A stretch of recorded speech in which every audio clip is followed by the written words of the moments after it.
When I think about alchemy, I think about taking the darkness, the pain of your life, and turning it into the gold and the light of your life. Because once you have the ability to do that, nothing can harm you, because as soon as an experience happens, okay, this is happening in my highest good and I can alchemize it. Welcome back, everyone, to Facing Forward. I'm your host, Kara Ladd, and today I am thrilled to have Talyn Fiore with us. Talyn is the modern alchemist. She is a spiritual healer, a Reiki master, breathwork practitioner, and author of Waking Up, an Ode to Alchemy. In this episode, we explore the concept of modern alchemy, talking about how we can really transform or alchemize the darkest of times, like death, depression, heartbreak, things we all go through, into light. We also discuss the importance of play and how nurturing, not just healing, our inner child can unlock boundless creativity and just bring a little bit more levity into our lives, which we can all use a little bit more of. And as we dive deeper, we explore how to cultivate trust during these leaps of faith, embracing the unknown with a sense of empowerment. Talyn is truly such a free spirit and someone who is in full trust and flow with the universe, and you'll really hear that through this episode. Some of her stories from her travels are wild and so expansive. So get ready for a really just soul-enriching conversation on creativity, transformation, and the magic of turning life's challenges into opportunities for growth. Introducing Talyn Fiore. This episode of Facing Forward is sponsored by Aura Wellness. Now, if you know me, you know I'm a big proponent of vitamin drips or IVs. I get them often when I'm traveling or when I get sick to just bounce back faster. And one of my go-tos is a glutathione booster, which is essentially like liquid gold for your body. It's a powerful antioxidant. It's a detoxifier. It's a beauty booster.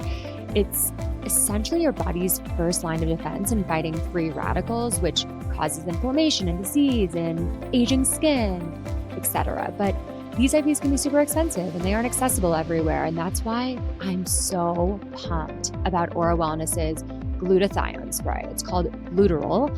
And I'm dubbing this product the golden girl of the glutathione movement. I've been using the spray on the inside of my elbow first thing in the morning and evening.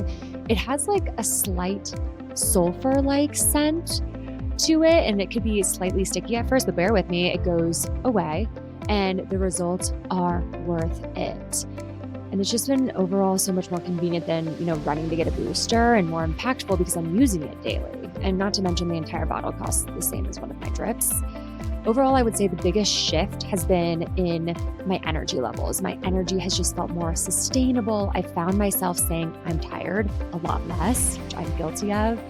And also feel like my skin is going through a deep rejuvenation period. I've noticed my skin looking a lot brighter, but most importantly, my skin barrier stronger. People in the beauty and wellness space actually call this the glutathione glow because it's that good. Of course, Aura Wellness uses the highest quality ingredients, so you can trust that you're putting only the best on your body, which is very important to me.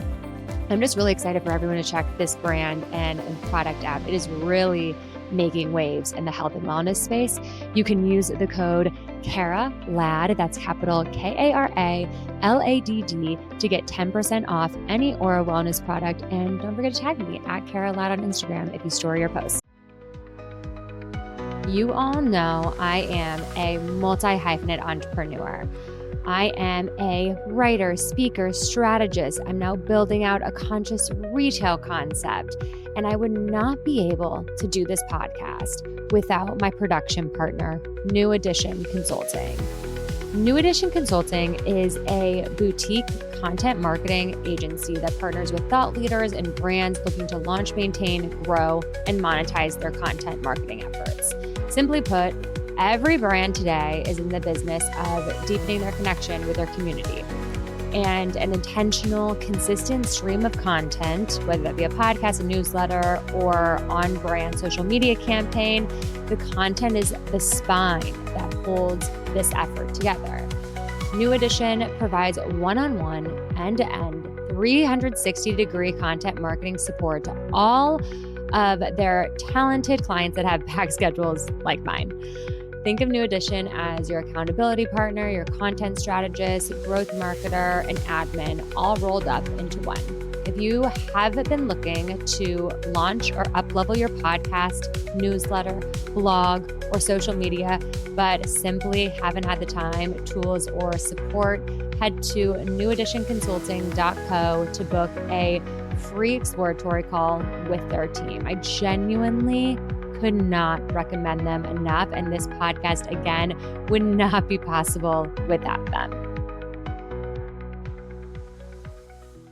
Talyn, thank you so much for being here. I feel like those 3 deep breaths that I typically start every podcast brought me back to the pause, the very profound pause that I had with you right before I got married. And I just needed that session so much. Reiki, I remember I came in thinking it was like a Reiki session, but actually you were like, we're going to do breath work today. And I was like, oh, and I feel like the universe just always shows up and gives you exactly what you need. And I feel like that was such an unexpected, honestly, release. Like every chakra I had was basically blocked. I don't know if you remember. I've been traveling for so long. I remember it kept getting pushed, and it came in exactly when you really needed it. Yes. And I was like screaming and releasing. It was exactly what I needed. So thank you for that. And I typically start off these conversations talking about like pivotal catalyzing moments. And it was so interesting diving into your journey because you've lived so many different lives. I think that's like an LA thing, like so many different career paths. What led you to embrace this spiritual path as a multidimensional healer, Reiki, breath work, and beyond? Yeah, it's really interesting. I'm doing the artist way right now. I don't know if you've ever done it. Love. It's the best. And one of the homeworks was write 5 lives you wish you could have that you haven't. And I just sat there thinking, I've done every single thing I've wanted to do, at least for a time. And I think it's really beautiful when you allow yourself to change your mind and you allow yourself to play. I think people get so set sometimes on one goal that if it no longer lights them up, they're too afraid to have all that sunk cost and sunk time not be worth anything, when really the time and the growth is worth everything. And so for me, I always joke because I never envisioned myself as a healer, especially a virtual healer. That was not on the docket for me by any means. And I really became who I am today because of my own healing journey. I was just on the healing journey for myself, for deep depression, for grief of losing my father, for heartbreak, you name it, always feeling not enough, insecure.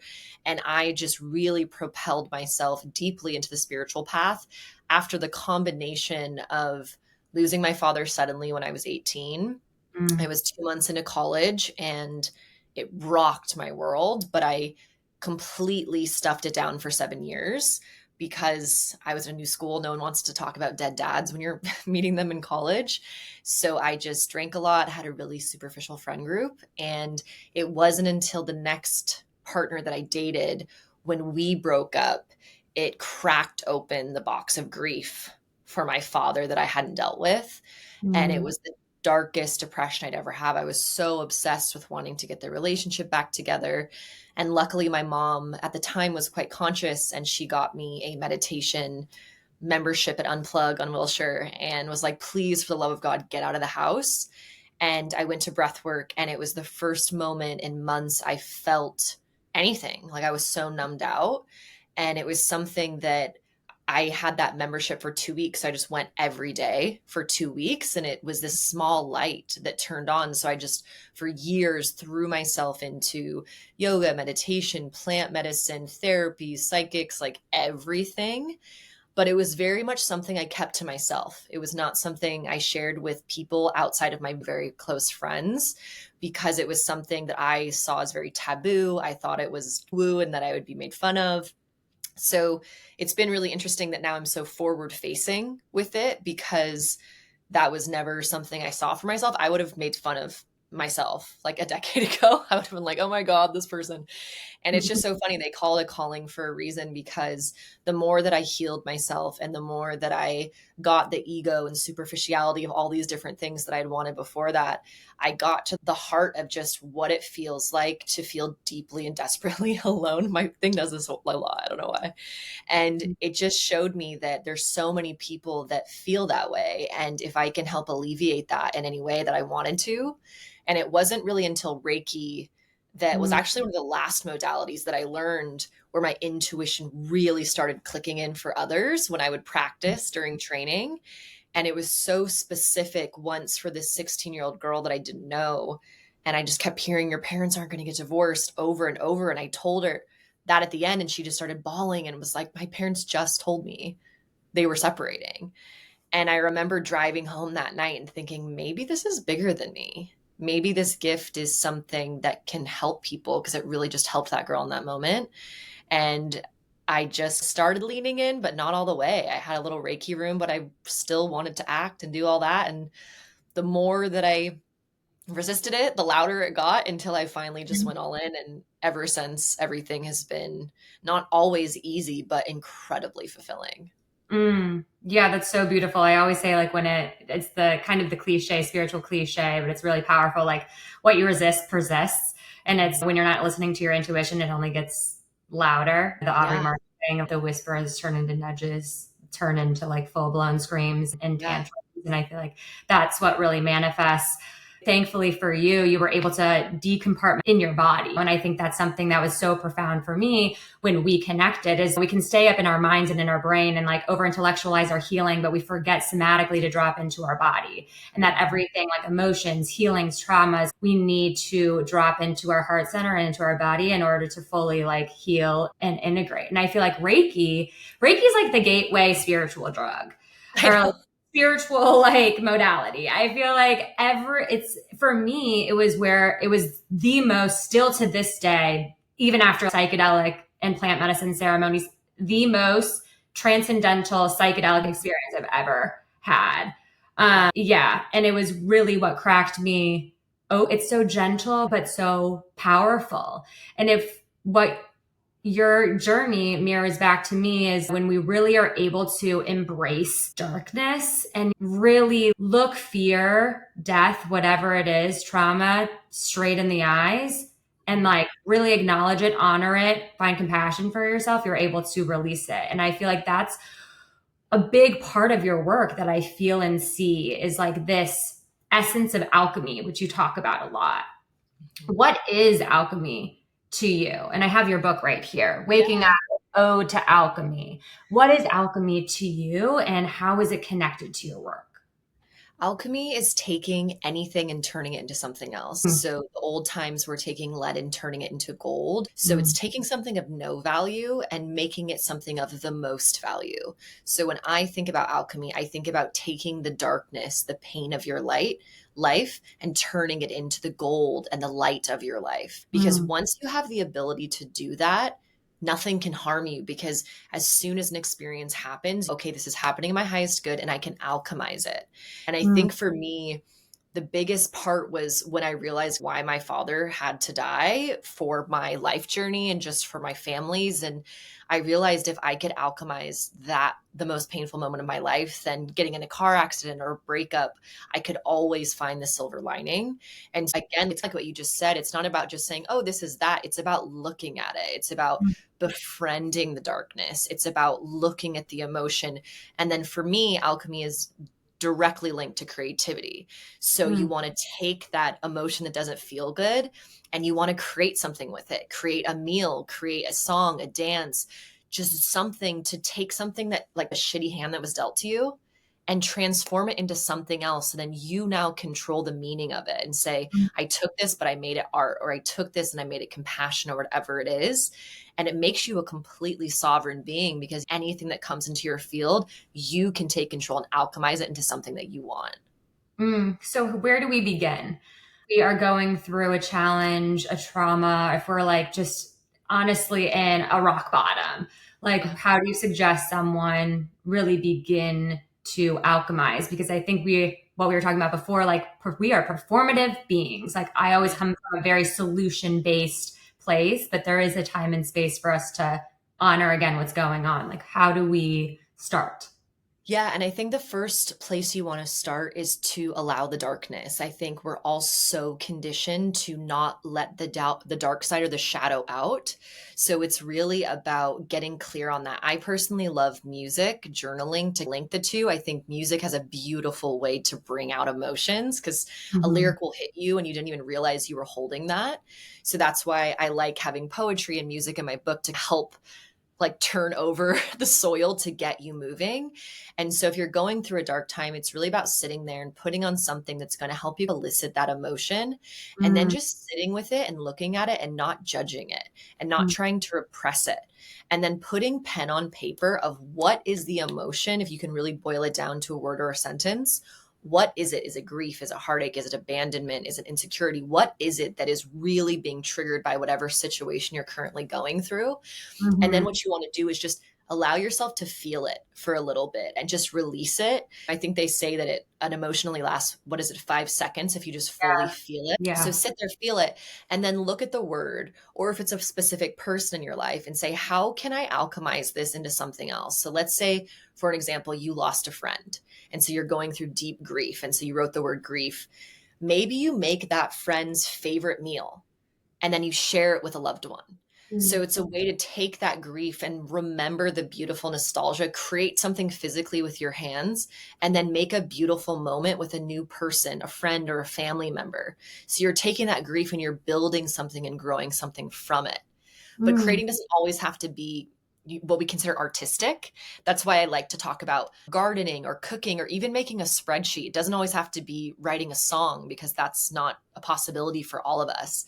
But we can all sing and we can dance. Let's say you had heartbreak and maybe one of your partners made you feel really insecure because you're goofy. So you wrote the word insecure down. So maybe you turn off all the lights and blast music and dance until you're laughing your butt off. And you're saying, this is the real me. So you're taking that insecurity and you're transmuting it into joy, laughter. So it's just taking something and letting it be the fuel for something beautiful, something else. Oh, that's amazing. Yeah, I think we forget the power of like levity and play and joy. This is something I always come back to because I feel like I have a lot of masculine energy. And so it's like reconnecting with these like very basic nourishing practices. Like last night I cooked, since we've been traveling so much, I was like found so much joy and healing just cooking myself a meal with whole root vegetables. Like I just am a big believer that you can find such healing in that. And so it's so refreshing to hear you say that, especially as a healer that does all of these esoteric modalities, because it's very easy to get caught up in that world and forget that, okay, there is so much power in dancing and laying on the bathroom floor, on your living room floor, and like feeling the vibrations of music run through your body. Like I completely agree that it's just like the language of the soul. Yeah, play. They say that it takes so many repetitions to build a new habit, but I think it cuts it down by by 2/3 if you're doing it while you're playing, because you're just absorbing like you are when you're a child. It's amazing.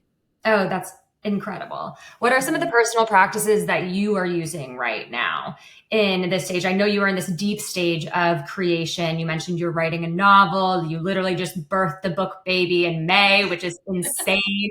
Like, I feel like you're in just like a beautiful flow state. You're living on the outskirts of London, like living the holiday in real life. Tell us a little bit more about what are you doing right now to support your creativity? I would say the one word that comes to mind the most is surrender. I live such a surrendered life. People constantly ask me, where are you going to be in January? And I say, I haven't been guided yet. I haven't been told. I really surrender the entirety of my life to the universe, to God, to this higher source. And it's so interesting because I used to be such a control freak, so A-type, planned everything to the umpteenth degree. And now I give up everything because I realize that there's so much magic outside of what I can currently see. Even when I saw you a few months ago when I was in LA, England wasn't even on my radar at that point. And I think that living in that surrendered life informs my creativity so much because I'll have a ping to go somewhere. And even if I have different plans, I'll listen to the ping because I know that's the higher source. And then maybe it happens to be a beautifully sunny day and it's the day that they open the Ruskin Mill again and the water's flowing. And then I feel deeply inspired. So for me, instead of having a ritual that I'm doing every day, I really try to live in meditation and be in this flow state. I am doing the artist way, like I mentioned. So I am doing the morning pages every morning. And I always meditate at least once throughout my day at some point, but really just trying to live what I practice every moment. And really, I think if you've done the artist way, you know that it can really conjure up some darkness. Yeah. And so I love that I'm in this beautiful area in the Cotswolds to just be a bit hermetic. There is no one here that knows me. So there are no mirrors or reflections. It's just me. And I can show up with every single person exactly as I am in this moment. They have no preconceived notion of who I am. And it's really beautiful to see who comes up every day, to really take note of where I am in life and then just be in this beautiful little home writing. It's so hermetic. I have a tendency to go really full on like I did in May with the book and the event and the record and the album and bam. And then I tend to really pull back and go deep in and just really see what excavation is there, because I'm a deep believer it's a spiral and that it's just the same stuff again and again in a different new way. Yes, I'm such a believer in that as well. Wow. What sign are you? Are you a Sag?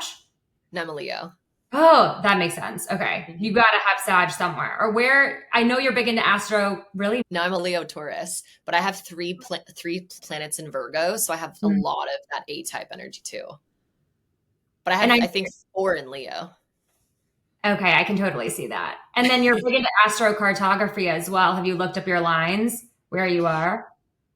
So I am big in astrocartography and like where I go. So when being in England, I think 8 of my planets go into the 12th house here.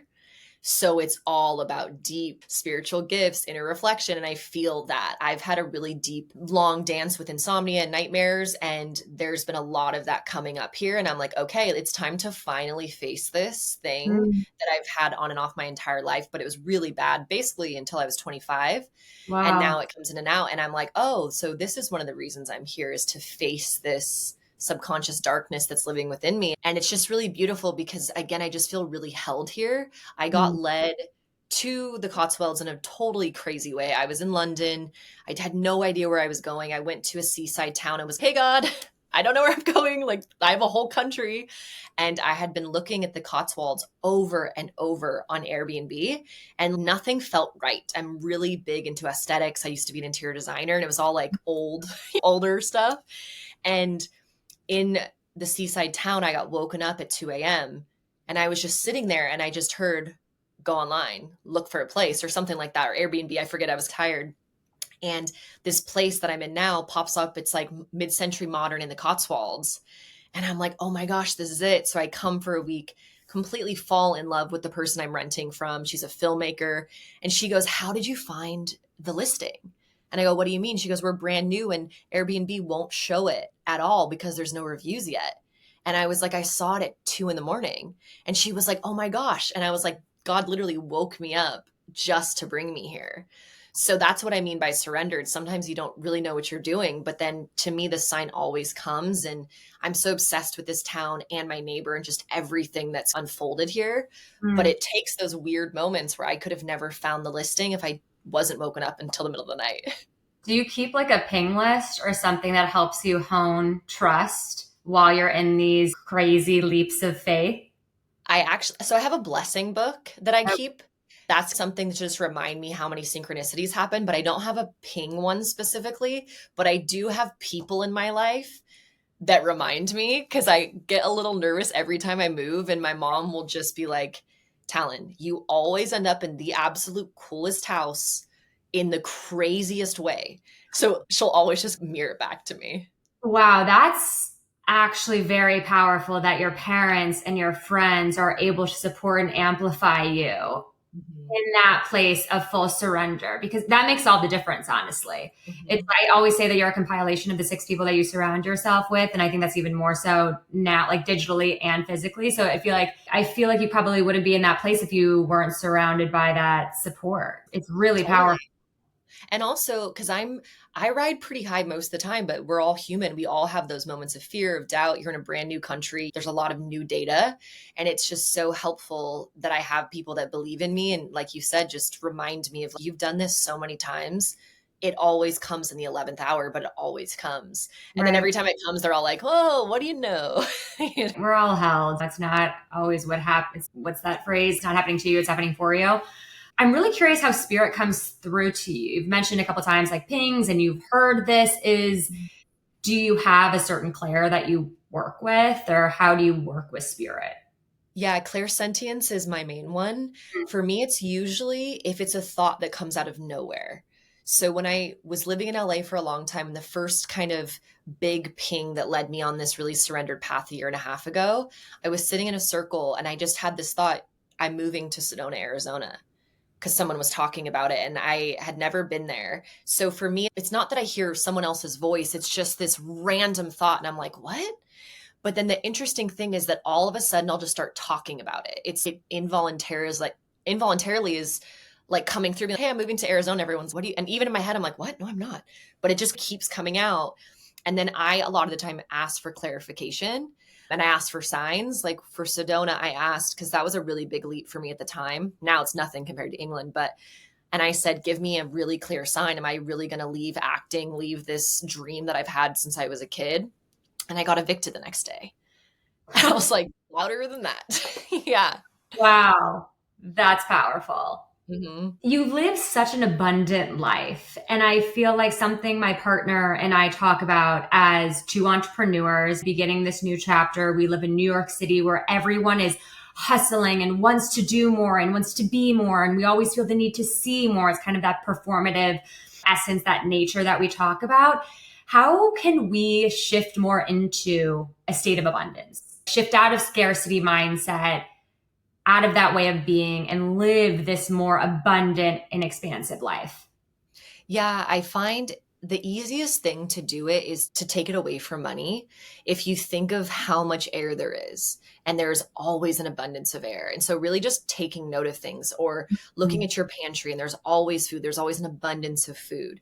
Looking at your clothes, there's always an abundance of clothes. And realizing that abundance is so many things beyond just money, but we all get so hung up on it, of course. And the more abundance around you, it just starts to raise your vibration in general. And I find it's interesting because I'm like half a hustler, half a hermit. And Hmm. so I oscillate. We're all like, love being in the city. And then I have to pull away. And it's like the city energizes the dreamer, right? Because it's all around you. But it also energizes comparison and cynicism, I find. And so it's interesting because when you're a little bit more hermetic, which is what I recommend, is solitude. If you're in a place of deep scarcity, pull back. Because Mhm. if you're in scarcity, it's showing you that the people around you are also in scarcity, because all of our central nervous systems of the 5 people we're closest to actually sync up on a cellular level. That's why women's cycles sync up, because we're actually syncing up. Mhm. So if I was in that place of scarcity, I would pull back a little bit and just really get clear with myself of where I'm abundant. I think a lot of times when people are looking for a partner, they make a list of what my partner will have. I'm always like, what do you bring to the table? Make your resume, your soul resume of Oh, every single thing you've achieved and accomplished and done and overcome and faced, and just really get clear on how big your soul is away from the world, and even just starting to feel that change, and then really taking note of what people light you up and what people don't. And it's not like you have to just cut all your friends out, but maybe certain things you only, I like to talk about the circles. Put your friends in circles. Who do you talk about wins with? Talk about wins with people that celebrate you, not mhm. devil's advocate, not people that are going to cut you down with cynicism, and just have people in little circles, and cut some people out typically too. But really just getting on what is your soul bringing to the world, and get really clear on that before you re enter from that solitude. And it helps tremendously. Oh, I love that reframe. It's not really about focusing on what you don't have or like what you need, like clinging to this external energy, but it's like, what are you bringing to the table? Because like our soul, like you're saying, is so big and juicy. It's boundless. And when you connect from that place, what you have, then you can, it's like the universe just works for you. I remember when I was going through a breakup and I didn't immediately write a list of a partner that I wanted. I was just like figuring out who I was, like what was my expression at the fullest, purest state. And it's like when I was really connected to that frequency and genuinely felt like I was fully my highest self, that's when I just became like a magnet. And I feel like we always, it's like, it's human condition to focus on what we don't have. And another practice actually that I've been doing from a professional perspective is a success list. Because when you're focusing on moving the goalpost or just like new goals, new ventures and everything, really taking the time to actually give yourself a moment to celebrate yourself and all that you've accomplished. That's how I have been really rooting and just more fulfillment in the journey overall. Yeah. And I have a blessing book because same thing, you have to take note because it is human nature to realize everything that's wrong. But let's say like you're trying to lose weight. The second you lose it, you don't even think about that problem anymore. You're not grateful you did it. You're just on to the next problem. So I'm the same thing. I have a blessing book. And anytime I'm feeling a bit low, I'm like, hey, time to go write your blessings for the last week. So I'll sit with my Google Calendar and be like, oh, that happened. Oh, wait, that's synchronicity. Oh, I totally forgot. And I actually had a girlfriend in Ashland, Oregon, where I was living for a little bit. Was that last year? I've lived a lot of places last year. She would do these success dinners. So we would do them every quarter and you would do it. She used to do them alone, but then one time she had me and her friend come. And so we would just be us three girls. We'd take ourselves to a nice dinner and we would just say, Kay, what were your wins this quarter? And it was so beautiful to have this space and to just get in that frequency because it just gets really exciting. And I thought that was a really beautiful way to be in the frequency with others because as being an entrepreneur it can be very lonely. And so it's nice to get with other people to celebrate those wins and to also be able to share them and say, hey guys, we're all little kids that are like, hey mom, I did good. So it's just nice. I feel like my frequency always feels so much higher when I'm in a collective group of inspiring men and women. I feel like you need to like host one of those in New York City. And I have to circle back to I need to like start. Do you actually have a blessing book or is it, you do? Okay. Similarly, I have a light up list and it's it's different from a gratitude book because I feel like gratitude sometimes can like, honestly feel like intimidating to me at times, there was times that it was like mundane and then the times that it just was hard for me to grasp, but like when I thought of something that lit me up, it just felt like more levity.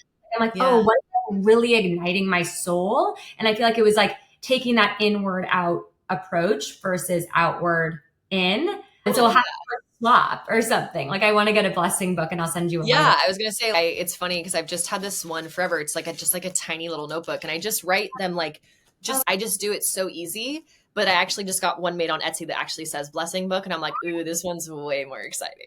You should totally make that. And I feel like that just helps maintain, honestly, just clarity, connection, and keeps my frequency high. It's like spiritual hygiene for me. Mm-hmm. And that reminds me of a quote that I saw on your Instagram. And it was something about one of the biggest misconceptions people have is that they don't know how to manifest.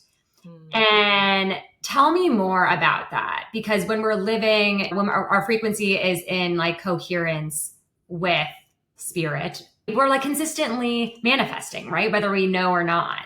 So tell me more about your perspective on that. Yeah, it's so interesting because people only look at manifestations as positives. We are all manifesting constantly 100% of the time. Your entire reality is a direct result of your thoughts, your actions, and your beliefs. If you're having a life that you don't like and you're like, oh, I can't manifest. No, you're manifesting, but your thoughts are probably really negative. Your vibration is probably of scarcity and your actions are probably of fear. So you are manifesting things that are going to create you more scarcity, more fear, and more insecurity, because that is what's living inside of you. So it's so important to take ownership. I think victim mentality is something that was massive that I had to overcome. It was very much something in my family. It's still something that I have to work on from time to time, because if you're a victim, you can't help yourself. The second that you take ownership of your life, then you have the power to transform it. So instead of saying this thing happened, thinking whenever anything bad happens to me or something triggers, I always think, why did I create that? Why did I create that circumstance to happen? Because it's always happening for us, like you said earlier. What is it trying to show me about myself? Maybe it's a dark truth that I don't want to confront, but it's trying to get me to understand something. And so once you take ownership, and I know that's really hard to hear and have it be a blanket statement because there are awful things that happen in the world, but it is just a way to say, this is my life. I'm going to take control. And if I know that I made this bad thing happen because I was constantly, the example where you're so afraid he's going to cheat that then he cheats. It's because you have literally created an environment where someone feels like they're tiptoeing around your fear and your insecurity, that then they go. And again, I'm not saying that's your fault. Cheating is a choice. But if you believe something enough in your body, it will happen. It's law. It is the law of attraction. And when you have that ownership, everything shifts, because you're like, okay, I want to choose something different. I love that quote by Denzel Washington. You have to do something you've never done to get something you've never had. So you have to start going outside of your comfort zone and start doing things that light you up if you want to manifest a life that lights you up. That's good. Say it again. You have to do something you've never done to get something you've never had. That's good. So how can we fully let go? Like when we know, I feel like there's a lot of spiritual enthusiasts that listen to this podcast. There's definitely some newbies, but we're pretty well versed. And I feel like a lot of us are stuck sometimes in this insatiable cycle of healing.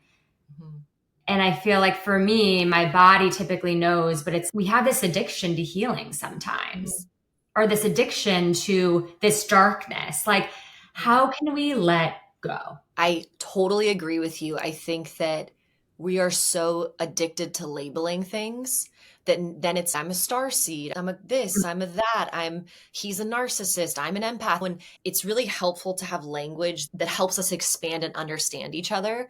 But language is so limiting because you can be two things at once. And I think that people get really hung up on believing just one thing about themselves, and then they get addicted to the process, or they get addicted to checking things off their list. If I did my morning meditations and my affirmations and all these things, it makes them feel like they're getting their gold stars, which again is the addiction of productivity. So my biggest thing is play. It is literally let your inner child out.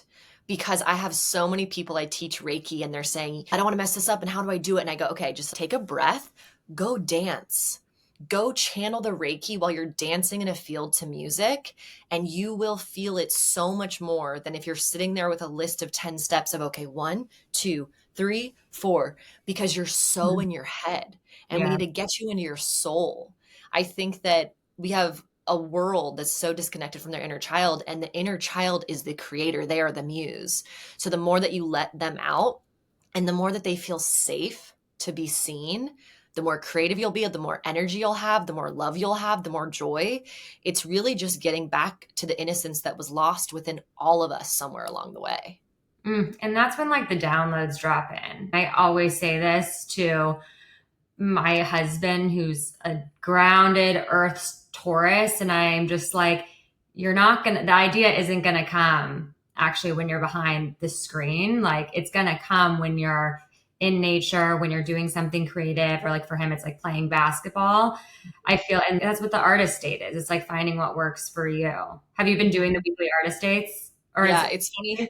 Yeah, I am. But I also just feel like my life's an artist date. Like I'm alone a lot and I'm constantly like trying new restaurants and just like taking myself wherever I want. So it's funny, but I'm doing it with 2 neighbors. And so I am forcing myself because they're like, you have to do it right. I'm like, okay.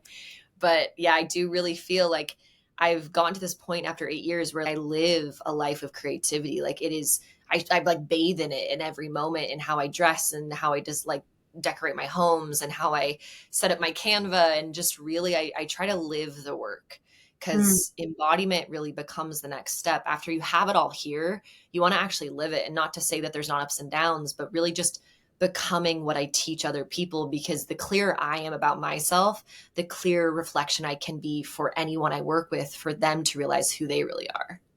So what do you do when you have a bad day? So for me, I'm obsessed with movies. So I pretty much I have the ability to usually clear my day, which is a huge blessing. And so for me, I usually turn off my phone, I go to the movies, I take my inner child, I get a kids pack, I eat my snacks, I see my movie, and I would say most times by the end I feel better, because I love story so much. And just like we were saying with play, if I'm able to, I feel like for me, movies really are able to get my mind off of whatever it is. So when I let my inner child have her popcorn and her Coke and her candy and just sit there and just lose myself in my imagination, typically by the end of it, I feel better. And then if I don't, I'll call a friend. Getting outside also really helps. So I'll go on a nature walk. And sometimes I just allow myself to go to bed really early, because typically one night's sleep, I'll be better the next day. And I try to just be really gentle, because I used to be very much a perfectionist. And if I had an off day, I would just be so mad at myself. And so I try to think, if I was a little kid and I had a stomach ache or I didn't feel well, how would I want to be treated? And so I try to be really gentle with myself in that way, and just love myself extra and not be judgmental and just be kind. But movie and a snack pack usually help me most times. I love that. We've actually, now that we're back in the city, Brandon and I, we tried to do this before and it didn't really work out. We would always pencil in on Tuesday afternoon, or something like that, midweek, the Angelica Theater in New York City does like $5 movies or whatever. And this is like gorgeous, like theater. And we're like, okay, we're going to go on like a Tuesday, like afternoon or something, like blackout time, and we'll just shift things around. We never ended up making it work. But we're like recommitting to it now. Pardon? This is your sign. I know this is my sign, but it just reignited that, because I feel like movies really do transport me as well. But I feel like I was taught, a spiritual healer once told me that it was like such a low vibrational, just like activity. It's like you're not actually conscious. And I'm like, no, but our soul needs to indulge in these types of things. It just depends on the intention, right? If we're indulging in a quote unquote unhealthy food, it actually is in the intention and the energy behind it. And are you craving it and you're seeking it and it comes from a place of rigidity, or is that actually coming from a place that it is going to be soul filling for you and it's nourishing that inner child? Yeah. And I think everything in moderation too. Laying in bed maybe for 10 hours, binge eating food and, watching TV is like, that's going to affect your next day, which is different. But I think, like you said, if you have the intention of, hey, I'm taking Tiny T out and like she's going to eat what she wants and I'm not going to feel guilty about it. I feel like a lot of us women have had things around food. And so the more we can give ourselves leeway to that. And also, I think, again, like you can meditate in any way. I think that story is the reason I'm writing a novel, is because I believe that story is the most profound way to teach. I believe I've read so many self-help books. The Alchemist just sticks with me most because it's a story. It is a story with characters, right? And so I'm just such a believer that story is the oldest form of giving and relaying information. So I think also it's like, I like to try to watch not like horror and stuff like that, but it's really just about doing something that makes you feel safe. I'm traveling a lot of the time where I don't have a lot of things that make me feel grounded or people around me. There's a movie theater everywhere. So whenever I'm in a new place and I'm feeling a little bit frazzled, I'm like, okay, just go see a movie, because that is going to feel like home. So whatever home is to you, no one else can dictate if that's good or bad, if it's something that makes you feel safe. I love that. I read a quote recently that was like, your body's an altar and you have to feel safe within it and around you too, in order to like really rise into those upper chakras, which I feel like we didn't even get into the whole chakra conversation. I feel like it was actually really interesting when I did that reading with you, because everyone was blocked. How does that manifest? How do you feel into that? What does that feel like for you when you know when someone's chakra? So I typically measure it with a pendulum. Like I will say, I'll speak to your chakra and then I'll hang my pendulum and I'll see if it's blocked or if it's spinning. And it's really typically pretty easy to get them back into alignment, but they just switch in and out a lot. So the goal is to keep realigning it until having it be balanced becomes the norm instead of having it be displaced, because they're always moving, but we're all so used to the fragmented chaos. So my goal is to bring it back into alignment and then talk to your subconscious of, this is your natural state of being. Remember this moment, so that you, next time you're feeling frazzled, can take a deep breath and say, take me back to that moment. And really empowering people to realize you don't always need a healer. Your intention and your belief is so strong. And if you felt something once, it's so much easier to recreate it. Yes. So that's why I love working with someone. Let me show you how good you can feel so that you can remember it moving forward. Yeah, scientifically, it's your reticular activating system, I believe. And it's once you feel something, that's like at the core of manifestation. It's once you feel the feeling of like your soul blueprint, as in like your purest, fullest, most authentic expression, you bookmark that. And then it's like when you meet someone or you do something and it aligns with that frequency, it's like a check for you. And that takes a lifetime to figure out. But that's so fascinating. I haven't had a pendulum in years, but that's how I used to do it as well. But I was just curious because it was a really impactful session. Okay, I have so many more questions, but we have to head to face off because we're running out of time. But actually first, one more question. What inspired you to write this? Waking Up, an Ode to Alchemy. So it's really interesting. I was writing the poetry during COVID with no plans to make it a book. And at the time, I had written and produced a pilot that I was shopping around town to all the major networks. And so I had a psychic session, asked her, when is the show going to get picked up? And she said, you're writing this book. And I was like, I've never written a book. No, I'm not. She's like, you're writing this book. And I was like, oh, this is a waste of money. And sure enough, I went home to write in my journal and it fell open and said Book of Poems by TF. And I was like, oh my gosh, this is the book that she was talking about. And so without much thought, I just put them together. I self-published a first edition of this book called Brown Eyed Girl. And the second it went live, I was panicked because I never wrote those poems for anyone to read them. And funny enough, I was smoking a cigarette on the cover, very old Hollywood glam. And so I wasn't able to market the book at all. And it was devastating. And I 3 years later decided to do the Audible book with a musician for vinyl. And so we sat together for months, created this album and did this book. And I was like, oh, I might as well republish it. And 3 years later, I had changed so much. So I changed the title. Same poems, but a completely different book. It was structured differently. It was based on alchemy. So yeah, I just was like, I might as well put on Spotify if we're already going to do the vinyl in the book. And it just became this really beautiful ode to alchemy because it's something that I really think I'm very strong in. And it's something that I can take almost any situation that someone shows me and I can show them how it's actually something that's a huge blessing. So it's just been this massive thing in my life. And I plan to make more. I'm working on another one right now next to the novel. And so it's just exciting to see what kind of people keep throwing me. Because again, that wasn't something I wanted to do, but I was called to do it. And so I always listen. Yeah, it's such a beautiful synthesis of music, poetry. It's like all of these arts. Your creative spirit really shines through. And congrats on this submission for Best Spoken Word Poetry Grammy nomination. Casual. Thank you. Yeah. We find out on November 8th if it gets an actual nomination, but just to be on the ballot, it's very surreal and not something I ever planned for myself since I'm not a musician. And I'm just super grateful the musician on it. We made every single piece of music custom together for each poem. There's 74.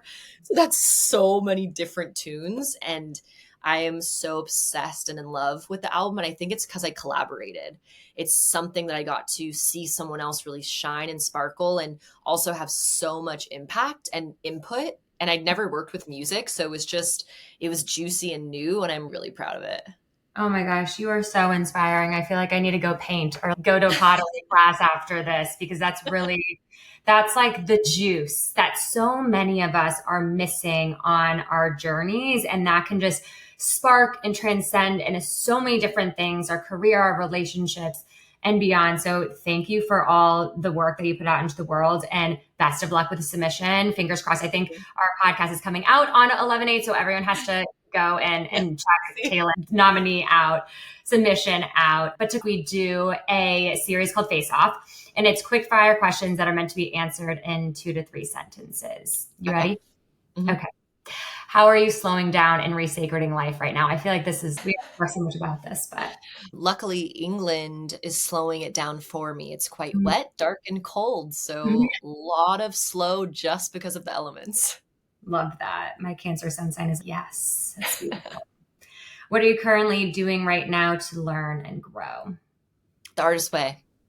What's a recent challenge you faced that you were scared of but overcame? I wasn't afraid to come to England, but once I arrived in England and didn't get that next guidance, like I mentioned, I was really scared when I was at the seaside town that I was just going to be stuck in England and have nowhere to go and wasn't sure why I was even here. What is one thing you wish people knew about you? How funny I am. It's not something I can bring out a lot in the content. What can we expect from you growing forward? A novel, the one I'm working on now, it's titled Him, hopefully a Grammy nomination. Another book titled Leucadia, and my second book of the poetry series called Waking Up to Faith, an Ode to God. Oh, that's so beautiful. I have one more question because I feel like your energy is so open. Like I feel it through the screen. Like how do you recommend everyone to just stay open? We talked about like the play and the artistry and the blessing book, but is there anything else that we can do to just help us maintain this open, expansive spirit? Go through the fear. Mm. Every time I feel afraid to do something, I do it. And every time I push through it, I become so much more myself, authentic and open. I never wanted to do social media because I was petrified of being judged. And it was actually doing social media that completely saved me. Because when you post every day, you can't wear makeup and everything. It's just too tiresome. And the more I did it, the more I cared less about what people thought. And the more I became, you can see as my videos progress on Instagram, how I was being like really coy and aesthetic. And then now I'm just like, read me. And it terrified me. And I didn't want to do it. But again, I had 3 pings to do it. So for me, it's listen. You are being spoken to just as much as me. I just listen and I follow directions. And if it scares you, that's where the money is. That's where the freedom is. That's where everything you want is on the other side of the fear. 100%. Oh, this was a joy. Thank you so much, Talyn, for being here. We're going to have you back for your novel release. And I feel like you're going to have a record. You're going to have so many different things. I'm so excited to see all the work that you put out into the world. Thank you. Thank you so much, too. This was lovely. Thank you so much for supporting and listening to Facing Forward. I am genuinely so grateful for each and every one of you. If you feel called, please review and subscribe to this podcast. It would seriously mean so much to me and help support the production of this podcast. If you do proceed to rate and review Facing Forward, please send a screenshot of your review to jessica@cara-lad.com, and we will send you a free clarity exercise that I've used over the years to help me really connect deeper to my purest, fullest, most authentic expression. In the meantime, you can follow me along on Instagram @CaraLad, on TikTok @cara.lad, and subscribe to my Substack, Growing Forward. Again, I'm so grateful you're here on this journey with me, and I'm super excited to keep going and growing forward together. Big love.